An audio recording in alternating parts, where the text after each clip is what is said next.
Everything is okay on YouTube side. So okay, we are live. So I hope we can get started. So good evening, everyone, and welcome to today's Power BI and the Microsoft Fabric Community Meetup. I'm Ilkar Zarbaliev, Microsoft Data Platform MVP and AM365 MVP, also MCT Community Lead, and I'm going to be your host for this session. It's great to see so many familiar faces, at least one from Kazakhstan. Recently, we started making correspondences over LinkedIn. And a warm welcome to all our new members joining us today. Tonight's session is titled AI Access for Seniors or for the Global South, and we'll explore how artificial intelligence can make a genuine impact in people's lives. Okay, this session is part of our ongoing mission to innovate, educate, and inspire through meaningful conversations about technology. We'll discuss how, Anna will discuss how AI can expand opportunities from improving accessibility for seniors to supporting communities. Together, we'll look at, I hope, real examples of how AI can boost productivity. And I hope, let me go with the next slide. So now it's my great pleasure to introduce our guest speaker, Anna Ogan. Um, Anna is an AI instructor and program manager at Founders, where she helps democratize AI education through the AI skilling initiative, connecting innovation with real human impact. I hope I had once again, as I mentioned, a chance to complete the Founders AI course myself. I can personally say it was one of the most valuable learning experience I have had in recent years, and I found very useful, specifically on those sessions. And by the way, also taking it an opportunity, I would like to give a bit info that today is the second day of Excel Virtual Global 2025, organized by some product company where I'm working. You can also join, I mean, after this meetup to this you know, just a conference if you have time, of course. And I would like to share a quick preview of our upcoming sessions. I'm just going to welcome Victoria Shelby from the Netherlands, from Microsoft, and then Linda Larkham from USA, and then Maya Shenhoff. All are from Microsoft, and they are going to deliver speech in next months. So a little bit about the rules of our meetup. All if there is any material that is subject to sharing, I will be sharing them with you. And please keep your microphones muted during the presentation unless you are asking a question during Q&A. But you can also you can also type your question in the chat. So at the end of this session, we'll have Q&A, and it's a little bit about our session schedule. Now I'm doing introduction for 5 minutes, then Anna will go on with her presentation, and then we'll have Q&A session. Now, the last slide is about collaboration. If you would like to collaborate, present, or suggest a topic, you can always reach out to me via email, zarbali@excelworld.org. So let's continue to build this amazing community together. Thanks everyone. Now I would like to stop sharing here, and I'm going to deliver stage to our lovely speakers. But first of all, Anna, I have to, just let me. I have to make you co-host. So let me make you co-host, and I hope you will be able to um, just share your screen, and you can share your screen, I hope, and go on. Good luck. I do have the ability. Firstly, thank you for the kind introduction, and I'm really excited to be here. It's really funny because I do something very similar for the founders community where we do master classes and we host experts like Microsoft experts or just experts in whatever AI topic that they are in. I often don't see myself as an AI expert. I don't even see myself as like a techie person. I see myself more as like the people person, the people side of things. So it's just funny for me in general to be on the actual presenting side of things. But it's a pleasure to be here and to hear new perspectives. So I'm just going to go on and start my presentation. I hope you guys can hear me well. Yeah, all good so far. Yeah, all Okay, good. Yeah, thank you. amazing. Okay, so I have a few different presentation slides, but let's start with this one. So, yes. Okay. So, like I said, I'm more of a people person, and therefore this presentation is also about people, specifically AI for all.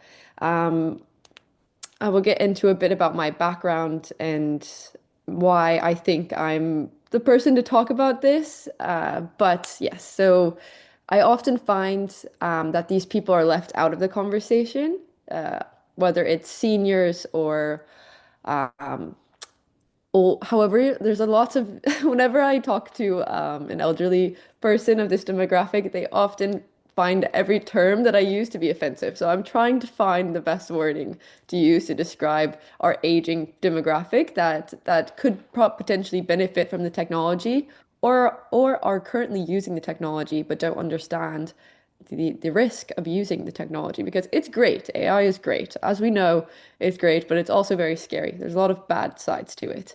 And coming from an academic perspective, I think we are very in tune to critiquing things, and that's where I come from. So as good as it is, there's also a lot of cons. So I'm here to try my best to give voice to what people are left out of.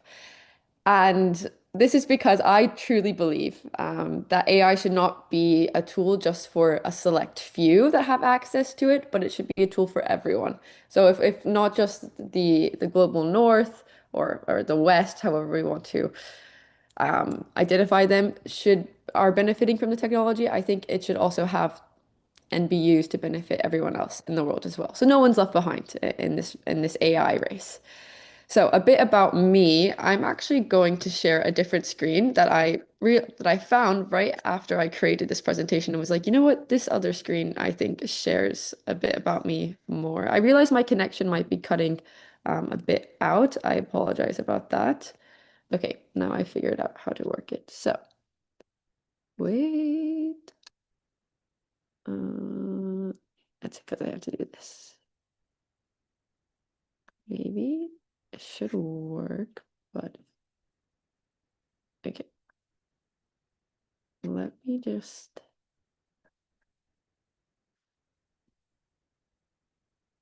Okay, we will share the whole entire screen. It's going to be very annoying, but it is it is what it is. So here we have a bit about me as a person. So like I said, I'm a people person, and I'm originally from Atlanta, Georgia in the US, but you might notice I have a bit of an accent, so I don't sound like a traditional American. I've lived all around the world. I lived for a few years in Prague, a few years in Barcelona, Spain. I also just finished about 7 months in Peru. So this is me from the past year. So I love to travel. I love to talk to as many people as I can. I also can speak Spanish, which helps me open that perspective and also open conversations to other people around the world. Um, I got my master's degree in international relations. So hence I'm more of a people person, understanding where people come from and also why is our world designed the way it is? So these are the questions that I ask. And so you're probably like, how did you get a job in AI? Very good question. One that I'm still wondering about how I got here, but all it's because, there's lots of different conversations that need to be had in the world. And I think I'm very passionate about bringing them to the table and also holding people accountable to them. So, what I do, I am a program manager at Founders. So, if you guys haven't heard about Founders, Founders is basically an AI education company. So, we aim to teach people how to use AI. We have, of course, paid courses, the traditional course, AI and Innovation. It's one of I mean, it keeps us afloat as a business. And then we also have a lot of free courses. Now, since we're partnered with Microsoft, Microsoft also helps us as a startup be able to, give good quality resources to all of these people. So just so you guys can get your head around what it is, I always find it better to show you what we do. So this is Founder. So this is our platform.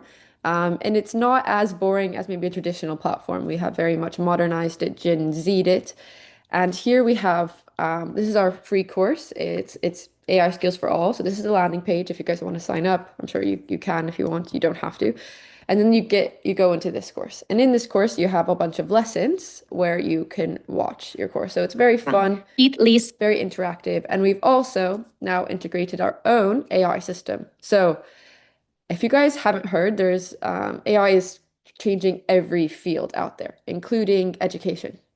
So there's a school called Alpha School in the US. It's a private school for K through 12, and this school is insane.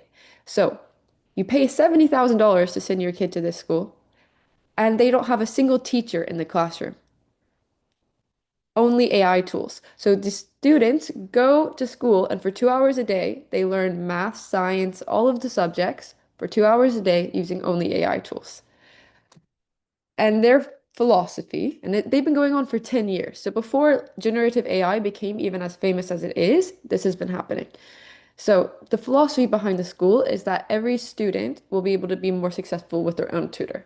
So we didn't steal that idea from them. I found that out after we've created this technology. But it's great if you were to able to have your own tutor like you have with your fellows throughout the platform, coaching you, teaching you, and giving you advice. So if you're a senior or if you're someone maybe from the global south, right, taking our program, you can then speak in whatever language that is your native language with our fellows. You can literally call and have a conversation with the fellows. So it doesn't seem maybe as related to the presentation, but I promise it all is. These things are important to make a more inclusive environment. And I will circle back, but I just wanted to give you guys an overview about what I do on a daily basis is I create these programs for certain demographics. And this is how I spend a majority of my time is creating the actual syllabus. I've worked, for example, in an NGO in Peru. At this NGO, it was an after-school program where we taught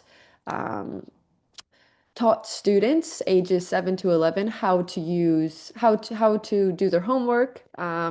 Maybe they were struggling in maths or in a certain subject. We would have classes because in this part of Peru, it's very rural, and it was a super rural part of Peru,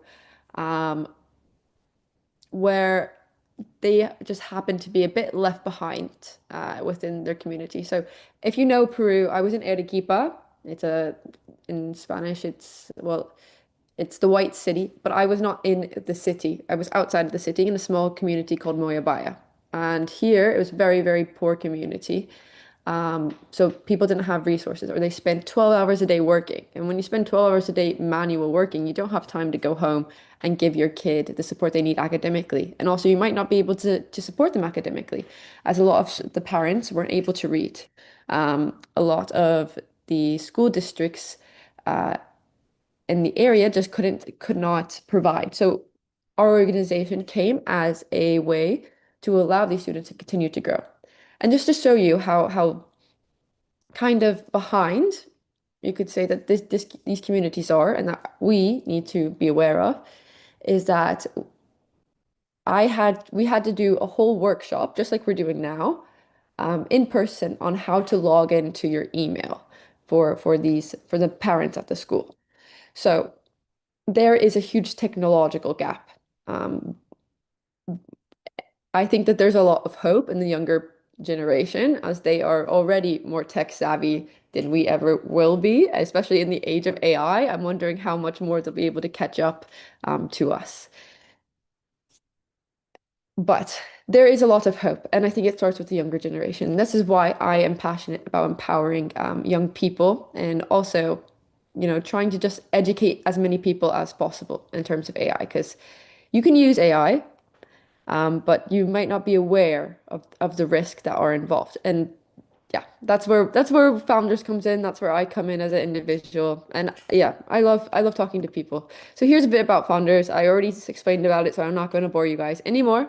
But yes, we do have 250,000 learners. And going for a startup, we have very had overwhelming positive response from the public in the last like 3 years. So yes, and then I didn't know if I would be able to share my screen, so I threw that in there. Now we can talk a bit more about, yeah, the digital divide. So this goes exactly back to what I was saying. And before I was using a bit more practical examples about, for example, in Peru, that we had to do workshops to help women get into their communities. I mean, get into their emails, excuse me, brain fart. We had to do workshops just to help women get into their emails. And we can only imagine how AI will widen this gap further if we don't include these demographics within the population. And then we also have seniors. So seniors, as well as the Global South, have some digital illiteracy, we could say, when it comes to understanding how to use these technologies in general. Um, and then another interesting fact is only 37% of people in developing countries have reliable internet. So being someone coming from an international relations perspective, entering this AI field that seems to be never like always growing, and then seeing these problems. How do we ensure as individuals using this technology that AI empowers and not excludes these people? Now, there's so many different ways that we can go about it, and it's a question that won't ever have a true answer, but it's just a question that we all need to keep in mind when we're going about using these technologies. A lot of things that we don't know, for example, I'm going to just do a quick demo, is how when you Google something nowadays, you get instead of getting you used to get just like sources, right? You know what I'm saying? Like you just had to go and click and then find the answer yourself. Now when you Google Gemini pops up and you have your answer right there. So how many people live in let's go with Alaska. Okay, wait. No, that's too factual of a question. We need something more theoretical. Um, what is Rousseau's philosophy of education? So I don't know why that's the first thing that popped in my head, but there we go.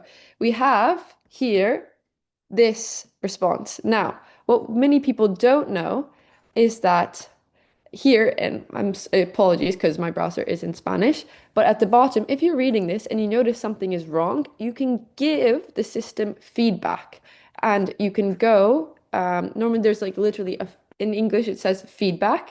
Here it says more information, but it says they can include errors. But there is always a way to give these AI systems feedback. So this is one way as individuals we can contribute to the training of the model. So the same thing that in our founders platform, we have these AI tools. If I notice, so for example, I do way too much at Founders, and one of the things I do is I also help with the customer service support box. So if a student emails in saying the fellow told me to do this and it's wrong, I can directly tell that to the people in our team that train the module, and they can go in and train the systems. But I often think that we forget that we, as individuals, as users of the technology, can train the model. And this also goes back to data privacy. Um, for example, whenever we're using any of these AI tools, especially cloud-based AI tools. And what do I mean by cloud-based AI tools? These are tools like ChatGPT. These are tools like Microsoft Copilot. We are putting all of the information that we use it for. For example, in the demo beforehand, I think it was Sumo that we were using to generate videos. Everything we give this model, the model is using it to get smarter. So if you put in your credit card information into the model is getting trained on your credit card information. It's now part of the sample, which means it could be given to an audience. So it could also, be produced. It can be stolen. It can be manipulated. So you also, as a user, need to be careful what information that you're giving it, especially about you, yourself, and as a person. Um, Now, I know I'm going and I want to show you guys because whenever I talk about these things and I realize my connection's going off and on, I find that having a practical example in relation to the theory is a bit more useful. So my presentation has some ideas in it, but I also want to make sure that you guys are getting something that you can walk away from with this. And if you want to learn a little bit about local deployment of AI, which basically means using AI systems that you have on your computers, or like, no, let me rephrase this again. So if you want to learn how you can use these models, use AI systems without giving your data away, I'm going to show you right now a way that you can do that. So, and it's completely free because don't worry, I don't like spending money on things. So there's a how do AI systems work? I'm sure we all have some type of idea, but I'm going to explain it very briefly. So AI is a very general idea. So I'm going to talk about generative AI, which is basically the AI that outputs something and then inputs something. So in order to make sure that we're having confidential data, we have to use a program like LM Studio. Now you can download LM Studio from your browser, and you can download it based off of if you're using a Mac, if you're using a Windows laptop, you download the correct form for your relative device. And then you have this. Once you've opened it up, you get this interface. So you have the interface, which is the way you communicate with AI. Basically, it looks just like ChatGPT, no? Because you have your way to text, to communicate using our natural language with the model.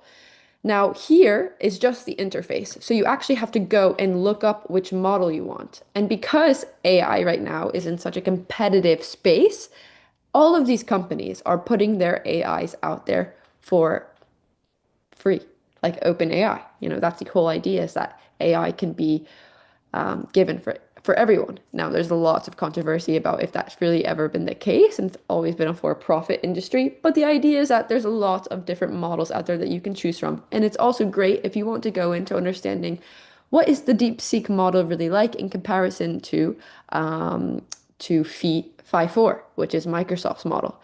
So you can go through and pick whichever model you want. So this is like Phi 4. This is Microsoft's model. You can pick Gemma, and you can try out all of these different models. You do have to download it, and it's basically like you get the power of a supercomputer on your desktop. Now, I'm not an expert with this by any means, but I have given it a lot of a lot of trial, and you can download it. And it will also recommend you which size is best based off of your computer. Now, you can always choose the more powerful one, but then it might run a bit slower. And once you have that model generated, you simply go to create a new chat just like you always would. And you can make little folders for the information. And then you can select which model you want. And then you can give your data to it. And the best part is it's not giving to a cloud-based AI model. You're not sending this to ChatGPT. You're not sending this to Microsoft Copilot. You're just running this locally on your computer, which means you can operate this on a plane. You can operate this without any connection. Why is this good? This creates an inclusive model that can be used maybe in Peru, in this NGO, where I had absolutely no connection to internet some days because just we couldn't pay the bills or something else was happening. And we had to have we had these struggles on a daily basis. So having a local deployment of AI that doesn't rely on internet, doesn't give potentially invaluable data away, we have found a solution. Now, you do need to have a computer. You do need to have these other elements, which could go about harnessing the inclusivity principle around AI. But there's so many good solutions here. And it's also a way to operate a bit more inclusive, no? The thing about these models, though, I will say, is since I don't have a supercomputer, they will operate a bit slow. For example, we can try out one of these questions. Can you show me a cool math proof? and it, and it's going, so I just clicked one of its questions that it gave me, and it does take a bit longer to generate. And you can also, but it's interesting, you can see the processing speed, the KPUs. You can also see how many tokens it's taken. Now, I don't believe that there's any usage limits to these models, but you do have to factor in the time. Some models will take less time, but maybe their output will be a less, or be a bit wrong. A lot of people use this technology to go into anonymizing data and then taking the anonymized data and using the more advanced cloud-based models online. Now, I think it's because I'm doing this Zoom call and my connection is that it's taking even longer, but I think you guys get the idea.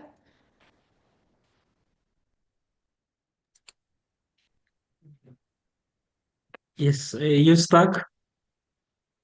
Yeah, I'm just gonna let me see if I can.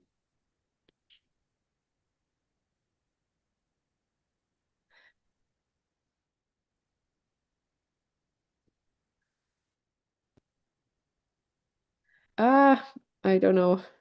My computer's, there was too much data overload.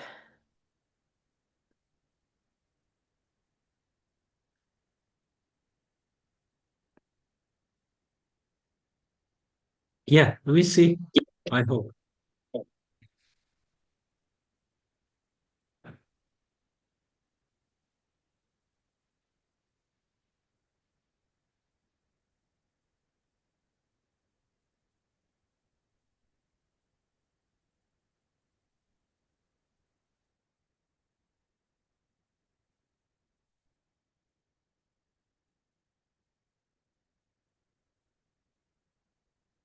Okay, maybe a bit better now. Yes, but actually not. Um, can you share your screen once again? Yeah, 1 second. Let me just make Okay, sure. now it's okay. Now it's okay. Yes. Share Okay, your screen. Please go on. Thank you. Good luck. okay. Perfect. Okay, sorry about that. So note to self, do not run LM Studios while doing a calling stream. It's too much for my computer. Okay.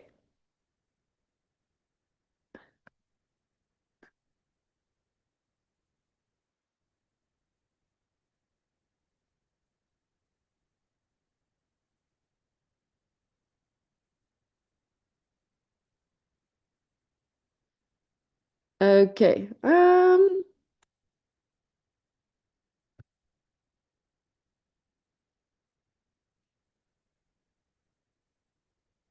Oh no. You started sharing, but so far no screen is visible. Huh. Very weird. I'm not really sure what's going on. Okay. Now, is it working? Yeah, I hope. Yeah, it's yeah, introduction to AI, the origins of AI. Is your Yes. screen? Yes, it works. Yes, go on, please. Yeah, I'm really sorry. I don't know what's going on. I do have a decent computer, so I'm really surprised. Maybe it's the connection. Okay, I'll blame the terrorist. Anyways, okay. So, I think there's about 10 minutes left. I'm not sure how much more time I'll necessarily need, but um, I'm just going to go a bit more and focus about the seniors and then what I believe is a good solution to everything that I've been discussing. And then let me see. And then talking a bit about ethics, and then that should be about it. So yeah. So now we're turning from the current perspective of working with data privacy in these communities to now turning towards the perspective of seniors. Just making sure everything's running smoothly. Okay. You can still hear me, right? Yeah, yeah, we can hear you. Okay. Okay, good. I'm just going to continue. Hopefully the connection is stable enough because my computer is frozen. Um, But if you say you can hear me, I will continue. Yeah, Okay. yeah, yeah, yeah, yeah, yeah.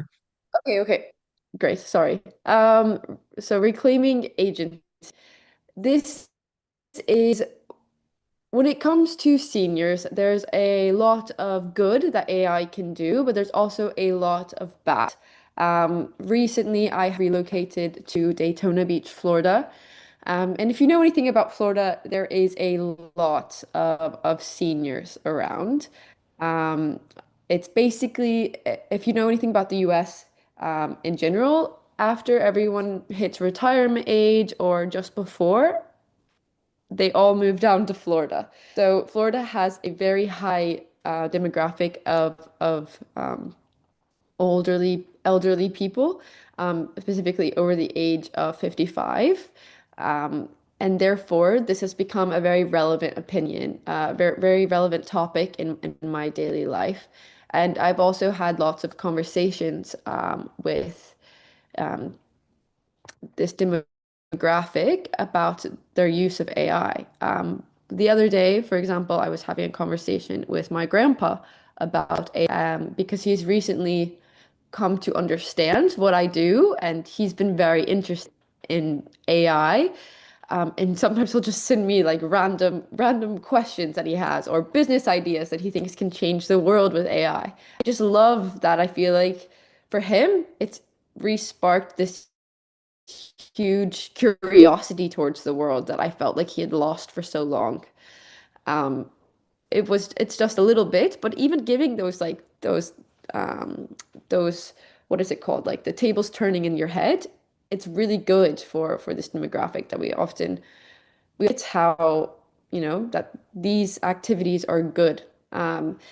But he's been using these technologies, he interacts with them on a daily basis, uses them, relies on them for things. I mean, not too advanced things, but we were having a conversation and I mentioned how, AI makes mistakes. And my grandpa turns to me and goes, I had no idea. And it was the most genuine like shock that I ever felt. And it made me worried. We're not educating people on the tools, but we're giving them the tools. And they're using the tools as these big companies, these big mega corporations want, but they're not understanding the risk. This is scary. So as an individual, as a member in my society, I make sure as an individual, I make sure that these people are educated. I make sure that I speak these topics properly whenever we have these conversations. But I also think we need to hold the companies accountable. I mean, to making sure that the technologies that people are able to use them responsibly. But there's so many good things that these technologies can do, and if it can give a bit of independence back to this demographic of people, I think it's worth looking into. Especially as we get older, we become little bit more stubborn, and we often forget that we lose our ambition to learn a bit more, or maybe we get stuck in our ways. AI can give people a way to ask these dumb questions and not feel so embarrassed. I think we should ask dumb questions to people regardless, just because what do we have to lose? But I could see how it could be mind-opening and game-changing to do this.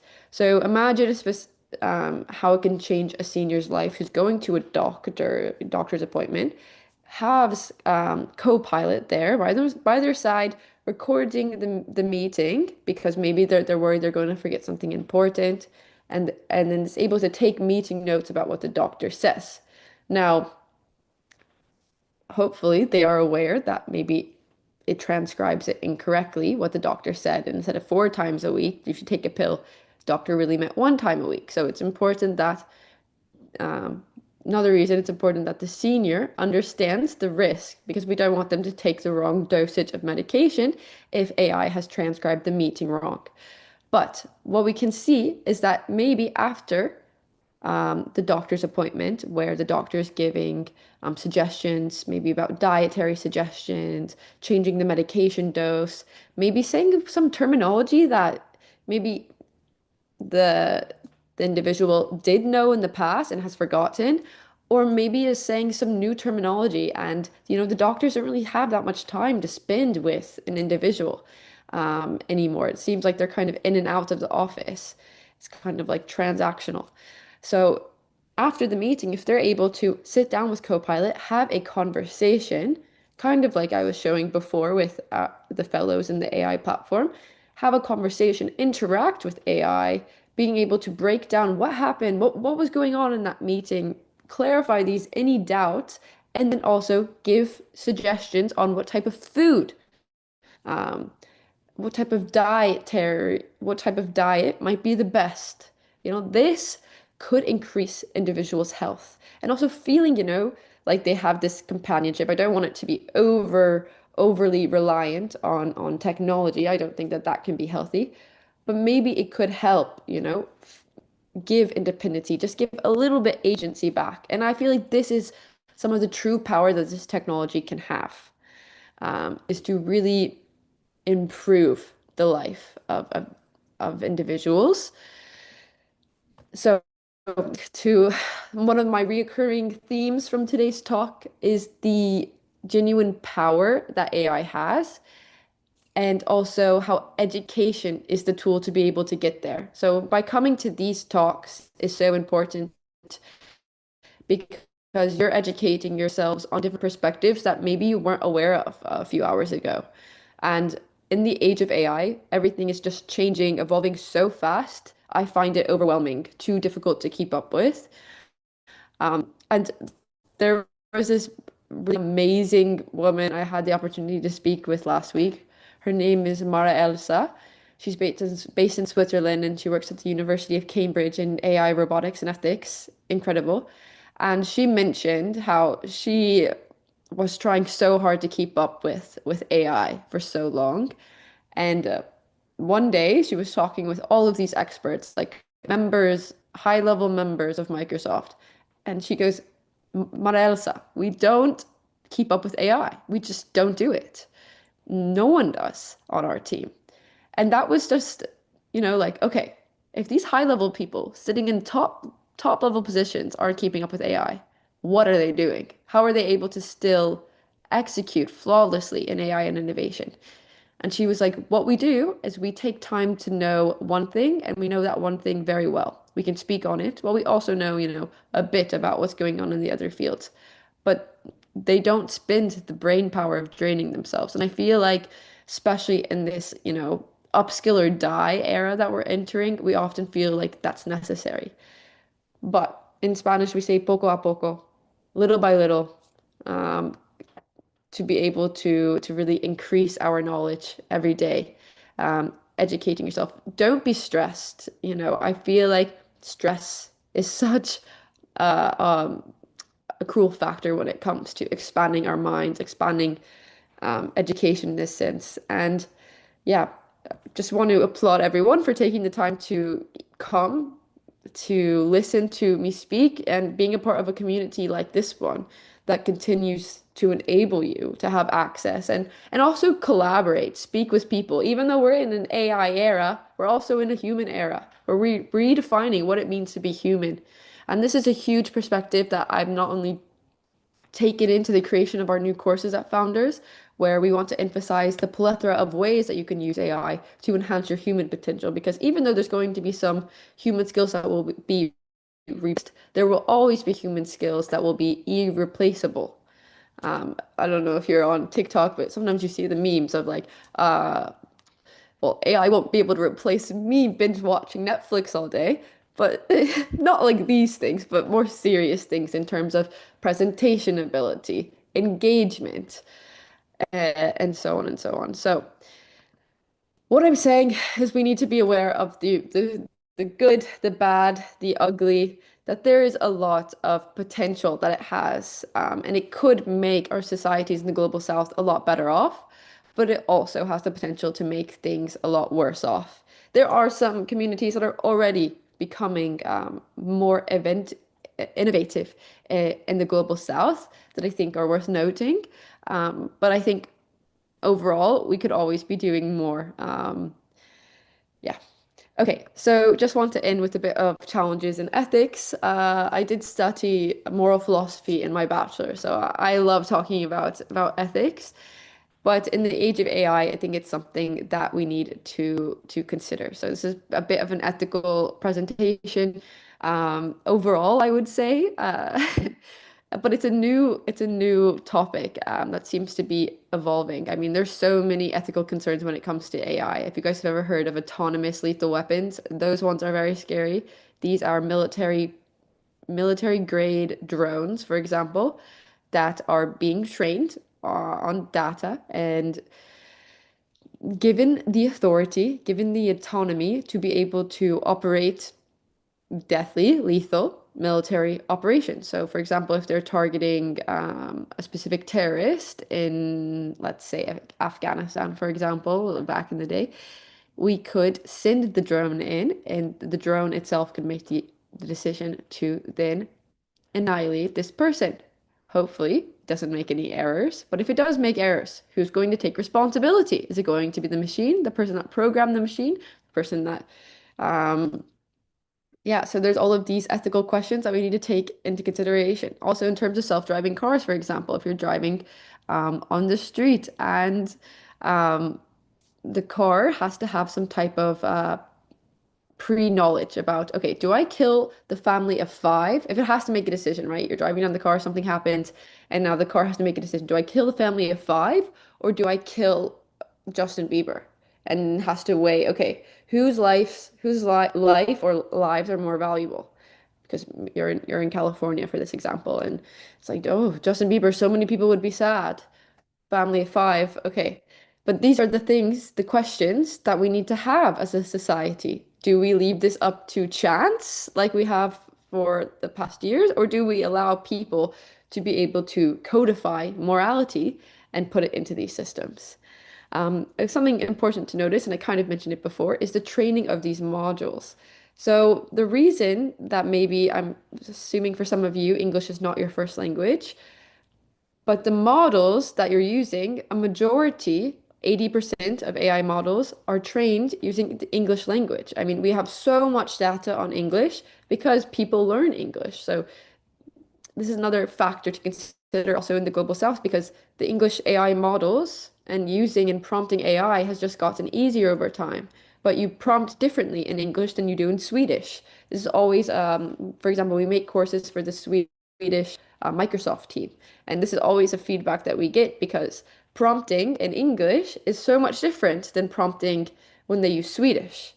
And you might, as individuals using it, found similar. Now, I mean, if you're speaking one of the big languages like English, Spanish, Mandarin, I'm sure that the results will probably be a bit, more unified. But when you have a limited data collection of a language, so perhaps an indigenous language like Quechuan, and in Peru, this data would be limited. So maybe the output would not be as good, or maybe um, the interaction is just not the same.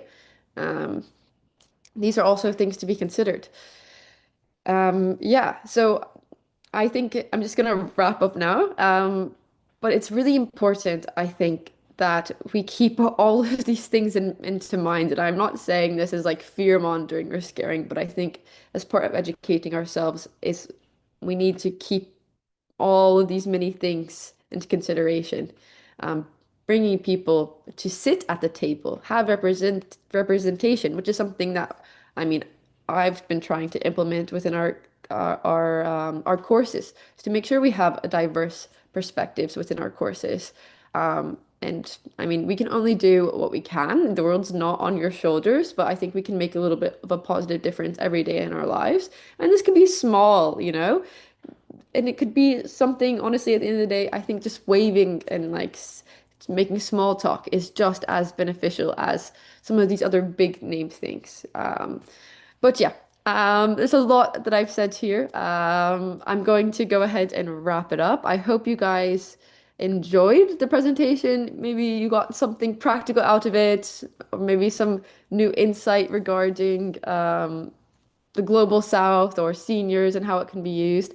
I see that there's some chat. Maybe there's any questions. I'll Yeah. Thank you very much. Um, Anna, you have very interesting name and very interesting surname. I know that your surname is Turkish one, and Anna is mainly Russian people. They are using this name, and I feel like also, every country claims my yeah, name as Anna. Ogan is Turkish, actually. It used to have like two dots over the A or no, no, no, something. no. Oh, Anna is in Russian, in Ukrainian, but Anna Maria, for example, in Spanish, right?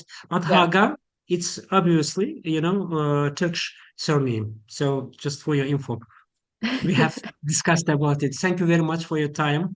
Thank Really, you. AI is very important. There are three questions. Um, I will have also one question. The first one is about, it says that, let me make it a little bit bigger.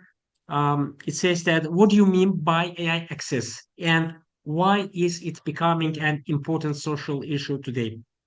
So this is the first question you can answer, and we'll go on with the next question.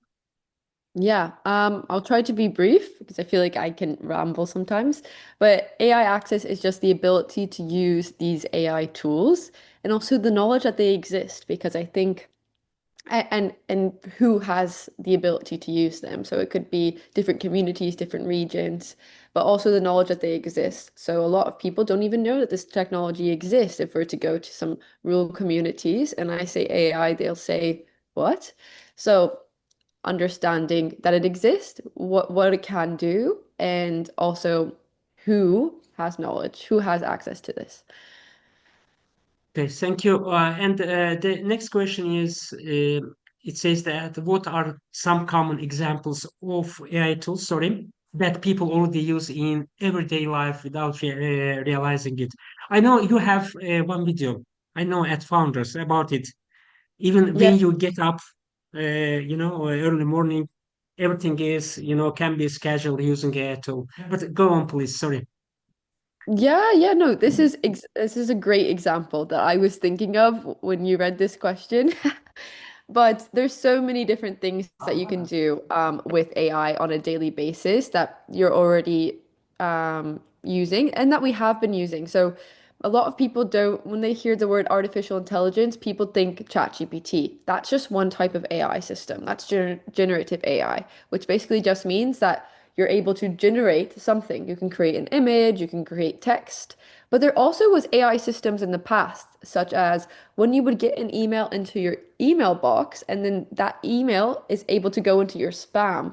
So this is a different type of AI that's being able to learn from different, certain types of emails that this is spam. So this is called supervised machine learning, where you're able to recognize patterns and then categorize it. So these types of things have been coming to exist that we didn't know exist. Siri is now, some people consider her, or Alexa consider her like the dumb AI systems. I'm sure that you guys use them on a regular basis. If you're ever asking a question to your iPhone, if you have an iPhone, this is a picture of my dog. I don't know if you can see her. But yes, there's so many different ways. If you wake up and you want to draft an email response, you can open up a chat with ChatGPT, throw in your thoughts, and then say, please write this professionally. That's one of my favorite things to do, especially maybe if you're a bit angry for whatever reason, or you're just feeling a bit emotional and you want to get out your thoughts. And then you could have, please write this formally into a nice email for this person so that they can understand my perspective. This is a quick way to be able Yeah. to fix your Yeah, AI. actually, I'm in everyday use some AI tools. Sometimes Sunom just for composing songs, and then Yeah. I'm using ChatGPT just for paraphrasing purpose. I'm not a native English speaker. I'm not so good at speaking English. Then so Oh, that I your use English is great. ChatGPT, and then Copilot, because it's also useful. Yeah, Yes. the third question is about, how might global inequalities in data availability influence AI model performance and fairness? Yeah, this is a great question. Yeah, so like I said, people who are using AI, like it, for example, we can start with a generative AI tool such as ChatGPT. I'm sure we've all tried it out, which is great. So ChatGPT then uses all of this training data to train its model. And if maybe we're not in part of the world that is able to have as much training data, they're left out of the conversation. They're now not a part of the AI's model's intelligence that's going on behind the scenes. So that will then be able to put an output that's a bit biased. Very interestingly, I recently had a conversation with an ex-Microsoft employee who was in charge of training these AI models like 10 years ago, right? So she said that she would train, like she would get the outputs, and the outputs were the most biased outputs ever. It was very obvious that white men from the US were training these models. And she would be like, as a woman, would be either directly, the AI model would directly like bash her as an individual, saying her responses were dumb, or they would just completely leave women out of the conversation. So she spent 5 years just giving back feedback to the models so that they wouldn't have this bias outcome. And there's so much where we can still see these biases. You know, if you go to Google a doctor, for example, what do you see? You see a male as a doctor. You know, that's probably what popped up into your head when I said the word doctor. So these biases live in our heads, and AI just brings them out. So as we need to show um, and could be able to give feedback to these models. Yeah. Sorry, I think you're muted. Yeah, yeah, exactly. Sorry. We have two questions from Jade. Jade says that how can we contribute to helping others learn about AI? This is the Yeah, first question. this is a great question. Thank you, Jade. I would say, like what you're doing now, starting conversations with people that are close to you. I think often we try to like do a big change when we often forget about our environment that we have right in front of us. There are so many people maybe that live near you that don't know about AI. And just asking, are you using it? Or I find it very easy to start a conversation because if I say, moving back to the US, one of the first questions people ask me now when I meet someone new is, "What do you do?" And I say, I work in AI." And then they're like, "AI?" And they always have something to say. So finding a way to like easily integrate this into a conversation is a great way to help and see if people are learning about AI properly around you. Are they taking the initiative to properly educate themselves? Yeah, and the last question is about, Jade says that what's the best way to learn about the AI tools available? Is there like a marketplace of tools? She should attend your, course at Founders. She will find a lot of, the list of the necessary AI tools. Okay, go on, please. Sorry. No, you're super right. So there is a lot of different ways that you can go about doing this. I would recommend founders, like I believe in the mission. I think we not only have a good platform, but we also have a good mission, and I think that's important for AI companies nowadays. So I just sent you a link to our AI Skills for All course, but I'll also send you a link for our AI Skills for Women because I mean, you might be, if you're a woman, I love this is my favorite course. But this is a great resource to be able to continuously find new tools. Now, there used to be, the other day I tried to find it. Um, a And website called whatcanAIdo.com, and you used to be able to be like, okay, what do you want to do? For example, generate a presentation. I need to make a presentation in 1 hour and I'm running out of time. So you could look up on this website presentation, and it would give you an AI tool that could create um, presentations, and it would give you a different option and it would sort them.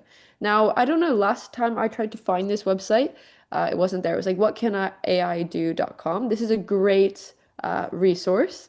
And then, of course, you can even ask AI tools what are other resources that are available because they are trained on all of the data in the internet. So using this as a way to find tools is great.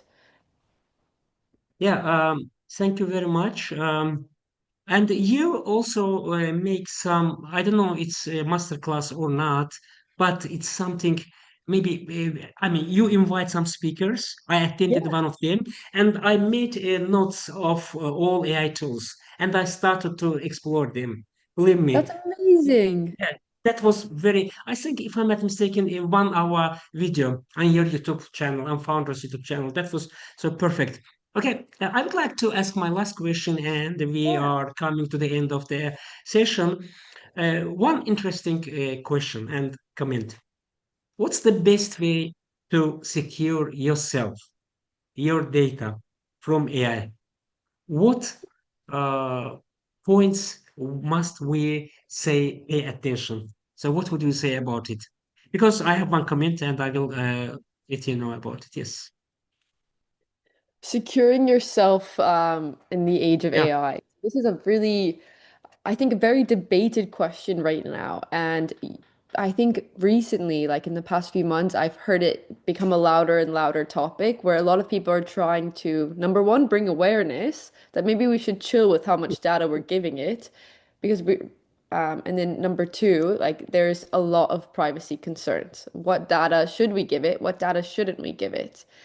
And I think honestly, when in doubt, maybe just take a second before you press enter and throw all your information to AI and just make sure is if I'm okay with this, if you could ask yourself a very brief question. Am I okay if this information gets out? So if it's a credit card, for some reason you accidentally uploaded a document that has some confidential material and you forgot that, maybe take a second to make sure because everything is saved, you could say, into the megasphere of AI data training. So just asking yourself that one question is a good way to secure your own usage. Now, also the local deployment of AI using LM Studios, which I showed during the tutorial or during the presentation, would also be a good solution. If you're ever feeling weary, but you're like, okay, I still really need to use AI for this. I need a second opinion. It's a good solution.